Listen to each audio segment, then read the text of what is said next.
आज हम प्रश्नावली 1.3 हल करेंगे क्लास 11th मैथ। तो इसे हल करना शुरू करते हैं। पहला प्रश्न दिया हुआ है, रिक्त स्थानों में प्रत्येक उचित उपसमुच्चय है अथवा उचित उपसमुच्चय नहीं है को भरिए सही कथन बनाइए। हमें इनमें इन दोनों चिन्हों का प्रयोग करना है। तो पहले हम जान लेते हैं कि यह चिन्ह है काय का। जो पहला चिन्ह है यह चिन्ह उचित उपसमुच्चय को दर्शाता है तथा जो दूसरा नंबर का चिन्ह है वो उचित उपसमुच्चय नहीं है को दर्शाता है। तो पहले हम जान लेते हैं उचित उपसमुच्चय किसे कहते हैं। उचित उपसमुच्चय उन समुच्चयों को कहते हैं जैसे दो समुच्चय दिए हुए हैं हमें ए बराबर हमें दिया हुआ है 1, 2, 3 और बी बराबर दिया हुआ है हमें 1, 2, 3 और 4। ये हमें दिया हुआ है समुच्चय 1, 2, 3 एक में और समुच्चय बी में दिया हुआ है 1, 2, 3, 4। तो उचित उपसमुच्चय उन्हें कहते हैं यदि समुच्चय ए के समस्त अवयव जितने भी अवयव है समुच्चय ए में वो सारे समुच्चय बी में होने चाहिए। जैसे समुच्चय ए में 1, 2, 3 है तो समुच्चय बी में 1, 2, 3 भी है, इसलिए समुच्चय ए के समस्त अवयव समुच्चय बी में हो। यह जरूरी नहीं है कि बी के सारे समुच्चय ए में होने चाहिए अवयव, यानी कि बी में 4 भी है लेकिन 4 ए में हो या न हो यह जरूरी नहीं है। यदि ए के समस्त अवयव बी में हो तो समुच्चय ए बी का उचित उपसमुच्चय होता है, लेकिन यदि बी के समस्त अवयव ए में हो तो समुच्चय बी ए का उचित उपसमुच्चय होता है। तो हम इसे ऐसे दर्शाते हैं, जैसे हमारा समुच्चय ए हमारा दिया हुआ है वो उचित उपसमुच्चय ये समुच्चय बी का, तो हम इसे इस चिन्ह को लिखते हैं और बी लिखते हैं। यदि ए के समस्त अवयव बी में हो, यह जरूरी नहीं है कि बी के समस्त अवयव ए में हो, यहाँ पर सिर्फ ए के सारे अवयव होने चाहिए। यदि ए के सारे अवयव बी में हो और बी के सारे अवयव ए में हो तो वो ए बराबर बी हो जाएगा, यानी ए इक्वल बी हो जाएगा। लेकिन ए के समस्त अवयव बी में होंगे तो ये वाला चिन्ह लगेगा, लेकिन यदि बी के समस्त अवयव ए में हो तो हम इसे लिखेंगे बी उचित उपसमुच्चय ए, हम इसे ऐसे लिखेंगे। तो यहाँ पर यही दिया हुआ है, यदि यह समुच्चय नहीं है उचित समुच्चय तो हम इसे लिखेंगे ए नॉट इक्वल बी उचित उपसमुच्चय, हमें यहाँ पर ये लिखना है। तो हम देख लेते हैं कि पहला उचित उपसमुच्चय बी है अथवा नहीं। तो हमें समुच्चय ए बराबर दिया हुआ है 2, 3 और 4 और बी बराबर दिया हुआ है 1, 2, 3, 4। तो हम देख लेते हैं 5। तो 2 समुच्चय ए में हैं तथा बी में भी हैं, 3 है समुच्चय ए में बी में भी हैं, 4 है ए में और बी में भी हैं, यानी समुच्चय ए के समस्त अवयव समुच्चय बी में हैं। हमें बी के उसमें नहीं देखना, यानी कि समुच्चय ए उचित उपसमुच्चय समुच्चय बी। तो हम यहाँ पर उचित उपसमुच्चय का चिन्ह भर देंगे बराबर डॉट डॉट में। और फिर अब हम दूसरा देख लेते हैं। दूसरा क्वेश्चन हमें दिया हुआ है ए बी सी और बी में दिया हुआ है हमें बी सी ए। तो ए इसमें है समुच्चय ए में इसमें नहीं है, यानी कि ए के समस्त अवयव बी में नहीं है, इसलिए हम लिखेंगे इसमें ए नॉट उचित उपसमुच्चय बी। यदि हम इनका कंपैरिजन करें कि समुच्चय ए में ए है तो ए इसमें नहीं है, बी इसमें है, सी इसमें है, इसमें है, लेकिन ए न होने के कारण समुच्चय ए के समस्त अवयव समुच्चय बी में नहीं कहलाएंगे, इसलिए समुच्चय ए उचित उपसमुच्चय बी नहीं होगा। अब हमारा क्वेश्चन नंबर दूसरा दिया हुआ है x:x आपके विद्यालय की कक्षा 11th का एक विद्यार्थी है, और दूसरा समुच्चय बी दिया हुआ है x:x आपके विद्यालय का एक विद्यार्थी है। तो पहला दिया हुआ है हमें कि आपके विद्यालय की कक्षा 11वीं का छात्र है, तो हमने माना कि यह हमारा विद्यालय है, जैसे कि यह हम बताते हैं आपको, यह हमारा एक विद्यालय है, ठीक है। तो इस विद्यालय में कक्षा 8वीं से लगा के 12वीं तक है। तो हम जैसे मैं बताता हूँ आपको 2 मिनट, ये हमारा एक विद्यालय है, विद्यालय को हमने समुच्चय ए माना है ठीक है, तो ये ए है हमारा। ए बराबर एक विद्यालय दिया हुआ है जिसमें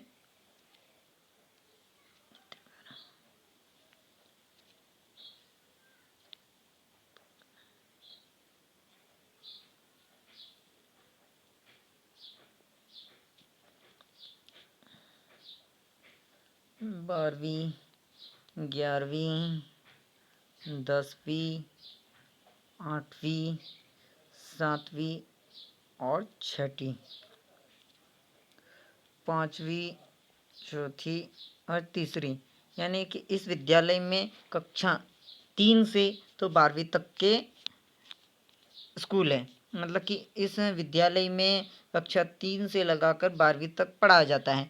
तो यहाँ पर बोला है x:x आपकी विद्यालय की कक्षा 11th का छात्र है। तो इस विद्यालय में 11th में जो छात्र हैं वो इस विद्यालय, और दूसरा दिया हुआ हमें कि x:x आपके विद्यालय का छात्र है। तो इस विद्यालय में जितने छात्र हैं यानी समुच्चय बी हमें दिया हुआ है, यानी कि हमें समुच्चय ए में दिया हुआ है कि आपके विद्यालय का एक छात्र है। हाँ, तो हमने मान लिया कि विद्यालय का एक छात्र है। दूसरा दिया हुआ है कि आपकी विद्यालय कक्षा 11th का छात्र है और दूसरा आपके विद्यालय का छात्र है। तो विद्यालय में जितने भी छात्र हैं उनमें से भी है, यानी कि जो 11th में है, जो छात्र 11th में है, यानी कि जो स्टूडेंट 11th क्लास में हैं वो उस स्कूल में तो होगा जिस स्कूल की हम बात कर रहे हैं। तो वो तीसरी, चौथी, 5वीं, 6ठी, 7वीं, 8वीं, 9वीं, 10वीं, 11वीं, यानी कि समुच्चय ए में 11th है और समुच्चय बी में भी तीसरी से लगा के क्लास 11th के स्टूडेंट में 11th है। यानी कि समुच्चय ए उचित उपसमुच्चय समुच्चय बी होगा, यानी कि समुच्चय ए उचित उपसमुच्चय समुच्चय बी होगा, क्योंकि जो 11th क्लास में है वो विद्यालय का छात्र भी होगा और जो विद्यालय के छात्र हैं वो ज़रूरी नहीं है कि 11th क्लास में भी हो, क्योंकि जो विद्यालय के छात्र हैं वो 10th में भी हो सकते हैं, 3rd क्लास में भी हो सकते हैं, 4th में भी हो सकते हैं, किसी में भी हो सकते हैं, लेकिन जो 11th क्लास में है वो विद्यालय का छात्र होगा। इसलिए हम लिखेंगे ए उचित उपसमुच्चय बी। 3rd क्वेश्चन दिया हुआ है हमें यहाँ पे, हाँ 5वां नहीं 4था दिया हुआ, x:x किसी समतल में स्थित एक वृत्त है और x:x समान समतल में वृत्त जिसकी त्रिज्या 1 इकाई है। तो हमें यहाँ पर दिया हुआ है कि एक वृत्त है समतल में, लेकिन यहाँ पर हमें दिया हुआ है कि x:x समतल में स्थित एक वृत्त है जिसकी हमें त्रिज्या नहीं दी हुई है। तो समतल में स्थित वृत्त तो कोई भी हो सकता है जिसकी त्रिज्या हमें पता नहीं है, लेकिन यहाँ पर हमें बी दिया हुआ है कि x:x एक वृत्त है जो जिसकी त्रिज्या 1 इकाई है, यानी ये वृत्त है जिसकी त्रिज्या 1 इकाई है, यानी कि इसकी त्रिज्या हमें दी हुई है। तो समुच्चय ए बराबर ये वृत्त है और समुच्चय बी बराबर ये, तो समुच्चय ए के समस्त अवयव बी में है, क्योंकि इसमें तो 3 इकाई भी हो सकती है, क्योंकि त्रिज्या नहीं दी हुई है, 2 इकाई भी हो सकती है, कुछ भी हो सकती है।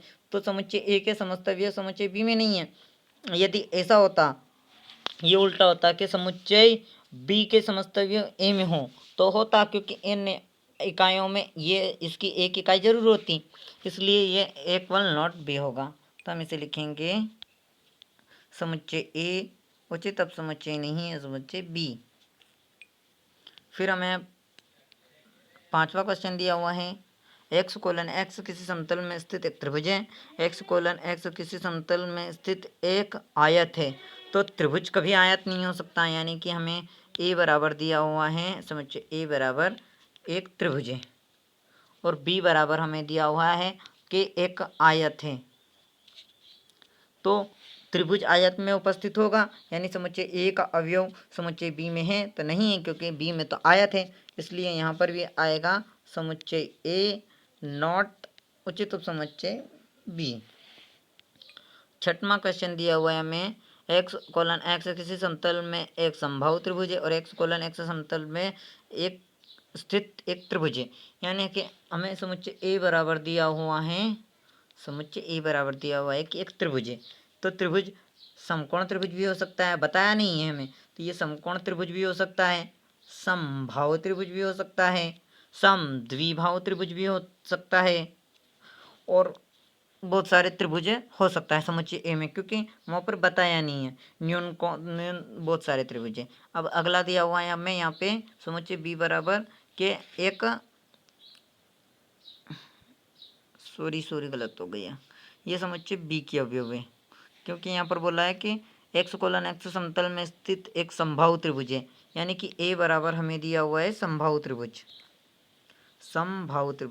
और समुच्चय b बराबर हमें दिया हुआ है त्रिभुज, यानी कि कौन से भी त्रिभुज। तो समुच्चय ए में समबाहु त्रिभुज है जो समुच्चय बी में उपस्थित है, क्योंकि समुच्चय बी में कौन सा भी त्रिभुज का नाम नहीं बताया, इसलिए समुच्चय समबाहु त्रिभुज भी होगा, उसमें समकोण तो यानी समुच्चय ए के समझता हुए समुच्चय बी में है, इसलिए हम इसे लिखेंगे समुच्चय ए उचित उपसमुच्चय बी, क्योंकि समबाहु त्रिभुजों मतलब कि हमने बहुत सारे त्रिभुज रख लिए हैं, उनमें सभी प्रकार के त्रिभुज है, समबाहु, समकोण, समद्विबाहु त्रिभुज, और हमें इधर एक समबाहु त्रिभुज दिया है, तो समबाहु त्रिभुजों जितने भी त्रिभुज है उनमें होगा, इसलिए ये लगेगा उचित उपसमुच्चय। अब हमें लास्ट क्वेश्चन दिया हुआ है x:x एक समप्राकृत संख्या है और x:x एक पूर्णांक है।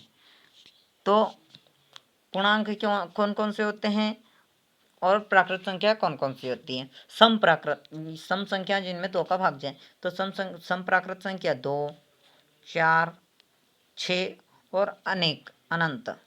और हमें समुच्चय बी बराबर दिया हुआ है, ये ए था, और बी बराबर हमें दिया हुआ है पूर्णांक।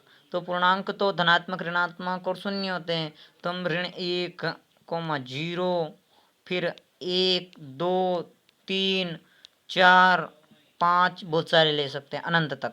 तो हमें दिया हुआ है कि समुच्चय ए में जो अवयव है 2 वो समुच्चय बी में भी है, जो समुच्चय ए में 4 है वो बी में भी है, जो समुच्चय है वो इसमें भी है 6, इसलिए सभी संप्राकृत संख्या पूर्णांकों के समूह में होगी, इसलिए समुच्चय ए इक्वल समुच्चय बी होगा। तो हम लिखेंगे ए उचित उपसमुच्चय बी। अब प्रश्नावली 1.3 का दूसरा प्रश्न दिया हुआ है, वो देख लेते हैं हम। दूसरा प्रश्न दिया हुआ है कि जांच कीजिए कि निम्नलिखित कथन सत्य है अथवा असत्य। हमें जो कथन दिया हुआ है यहाँ पर, वो जो पिछला क्वेश्चन था उसमें यहाँ पर हमें भरना था कि यहाँ पर कौन सा चिन्ह का प्रयोग होगा, और यहाँ पर चिन्ह भरा हुआ है और हमें यहाँ पर बताना है कि ये सत्य भरा हुआ है या असत्य, यानी जो चिन्ह है गलत है ये सही है। तो हमें यहाँ पर दिया हुआ है समुच्चय ए में ए, बी, और समुच्चय बी में दिया हुआ है बी और सी और ए, यानी कि ए इसमें है समुच्चय ए में, समुच्चय बी में भी है, बी समुच्चय ए में है तो बी समुच्चय बी में भी है, इसलिए समुच्चय ए के समस्त अवयव समुच्चय बी में है, इसलिए यह कथन असत्य है। क्योंकि जब समुच्चय ए के समस्त अवयव समुच्चय बी में होंगे तब हम इसे ऐसे लिखेंगे ए उचित उपसमुच्चय बी, लेकिन यहाँ पर नोट लगा हुआ है, यानी कि ये कथन असत्य है, यहाँ मतलब कि ये कथन असत्य है, तो हम इसे सही करेंगे तो वो वाला चिन्ह का प्रयोग करेंगे। दूसरा कथन दिया हुआ है हमें ए, उचित उपसमुच्चय x:x अंग्रेजी वर्णमाला का एक स्वर है। तो अंग्रेजी वर्णमाला के स्वर कौन कौन से होंगे, ए, ई, आई, ओ और यू। तो यहाँ पर ए दिया हुआ है तो ए समुच्चय बी में भी है और ए में भी है, ई दिया हुआ है तो ई भी समुच्चय बी में है और इसमें भी है, यानी कि ए के समस्त अवयव समुच्चय बी में है, इसलिए यहाँ पर यह कथन सत्य है। क्योंकि यहाँ पर उचित उपसमुच्चय का ही चिन्ह लगेगा और यहाँ पर भी उचित उपसमुच्चय का ही चिन्ह दिया हुआ है। फिर अगला दिया हुआ है 1, 2, 3 और उचित उपसमुच्चय 1, 3, 5। तो ये उचित उपसमुच्चय नहीं है, क्योंकि इसमें 1 है, इसमें है, इसमें 2 है लेकिन इसमें नहीं है, इसलिए ये कथन असत्य है, क्योंकि यहाँ पर नॉट उचित उपसमुच्चय लगता, लेकिन यहाँ पर लगा हुआ है, इसलिए कथन असत्य है।